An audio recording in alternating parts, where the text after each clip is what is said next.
কি ভাবছেন? এই গান আর আধো ঘুমে জাগা ভোর ৪টের সময় আকাশবাণীর মহিষাসুরমর্দিনী আর প্রণম্য শ্রী বীরেন্দ্রকৃষ্ণ ভদ্র মহাশয় স্তোত্রপাঠের মাধ্যমে আমাদের মনের মধ্যে একটা ফিলিংস জেগে ওঠে যে পুজো আসছে। সামাজিক মাধ্যমে আপনারা দেখে থাকবেন যে কিছু পোস্ট বিশেষ বিশেষ সময়ে ভাইরাল হয়, আর আমরা না জেনে না বুঝে নিজের অজান্তে তা যথেচ্ছভাবে কপি পেস্ট আর শেয়ার করে থাকি। যেমন, মেটাকে আমি আমার তথ্য সংগ্রহ বা শেয়ার অনুমতি দিচ্ছি না, কেউ ফ্রুটিতে এইডস এর ভাইরাস ঢুকিয়ে দিয়েছে, নাসা তাদের স্যাটেলাইট থেকে দীপাবলির আলোকমালায় সজ্জিত ভারতের ছবি তুলেছে, আরো কত কি। আর আমরা না জেনেই সেই সব পোস্ট মুড়ি মুড়কির মতো চতুর্দিকে সোশ্যাল মাধ্যমে মারক ব্যাধির মতো ছড়াতে থাকি। ঠিক তেমনি একটি পোস্ট মহালয়ার সময় ভাইরাল হয়, আর তা হলো মহালয়াকে নাকি শুভ বলা যাবে না, আর মা দুর্গার সাথে নাকি এর কোনো সম্বন্ধ নেই। আজ সেই অযৌক্তিক পোস্টের প্রতিবাদের জন্য আমার এই ভিডিও বানানো। প্রথম কথা, মহালয়া কোনো ওভারল্যাপ বা ট্রানজিশন ফেজ নয়। এটি একটি সন্ধিক্ষণ, একটা শেষ আর একটা শুরু। পিতৃপক্ষের অবসানে আর দেবীপক্ষের পুজোর সন্ধিক্ষণকে আমরা মহালয়া বলি। যদি এরকম ভেবে নেওয়া যায় যে পিতৃপক্ষ শুভ নয়, তাহলে তো আমরা অশুভ থেকে শুভর দিকেই যাচ্ছি। তাহলে যার জন্য সেটা হচ্ছে সেটা অশুভ কি করে হয়? এবারে আমরা পিতৃপক্ষে কি করি আর কি করি না সেই ব্যাপারটা একটু দেখে নিই।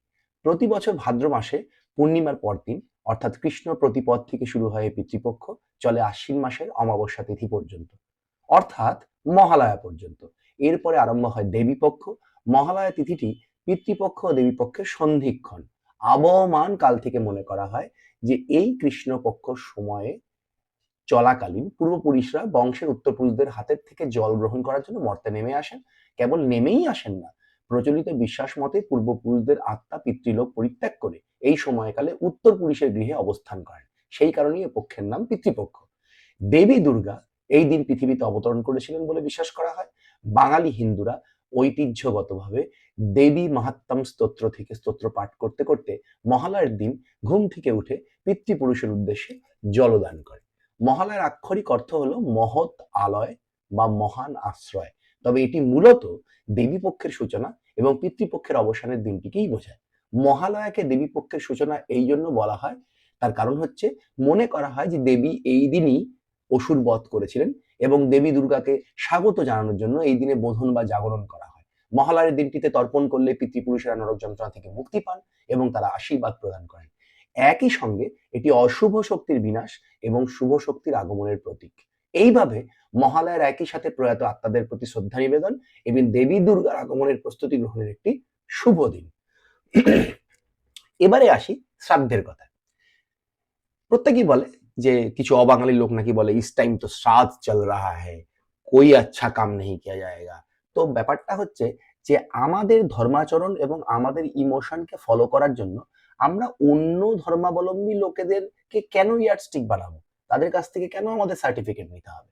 আর যদি ধরেই নিজে শ্রাদ্ধ চল রাহা হয়, তাহলে এটা জানতে হবে যে শ্রাদ্ধের আবিধানিক যে কথার মানে হলো যে শ্রদ্ধার সঙ্গে যা করা হয় সেটাই হচ্ছে শ্রাদ্ধ। তাহলে সেটা অশুভ কি করে হলো? আর এর পরবর্তীকালে এই পুরো ব্যাপারটা শোনার পরে আপনাদের যদি এখনো মনে হয় যে মহালয়া শুভ নয়, অশুভ, তাহলে আর কিছু বলার নেই।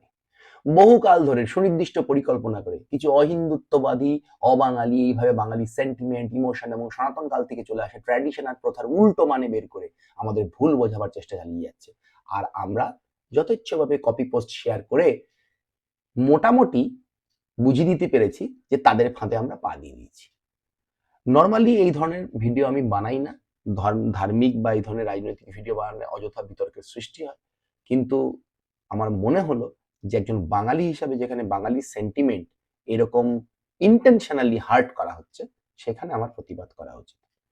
অবশ্যই আমার কিছু পরিচিত লোক আছেন যারা যথেষ্ট পরিমাণে বিদগ্ধ মানসিকতার অধিকারী এবং তারা হয়তো না জেনে অজান্তেই এই পোস্ট শেয়ার করছেন। তাদের সবার কাছে স্বনির্বন্ধ অনুরোধ, জানুন, ভাবুন, ভাবা প্র্যাকটিস করুন আর এই ধরনের পোস্ট শেয়ার করা থেকে বিরত থাকুন।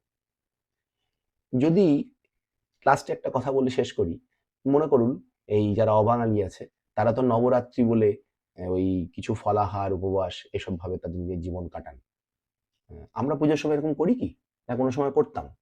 আমরা কি অষ্টমী নবমীতে বা বিজয়া দশমীতে মাছ মাংস আমিষ খাওয়া এগুলো আমরা ফলো করি না? করি তো। তাহলে আমাদের প্রথাগত বিশ্বাস এবং নিয়ম নীতির মধ্যে আমরা অন্যদেরকে কেন ঢুকতে দেব? আবার ভেবে দেখুন, মনে রাখবেন, মহালয়া শুভ ছিল, শুভ আছে, শুভ থাকবে। শুভ মহালয়া, পুজো সবার খুব ভালো কাটুক, এই আশা নিয়ে আজকে শেষ করছি। নমস্কার।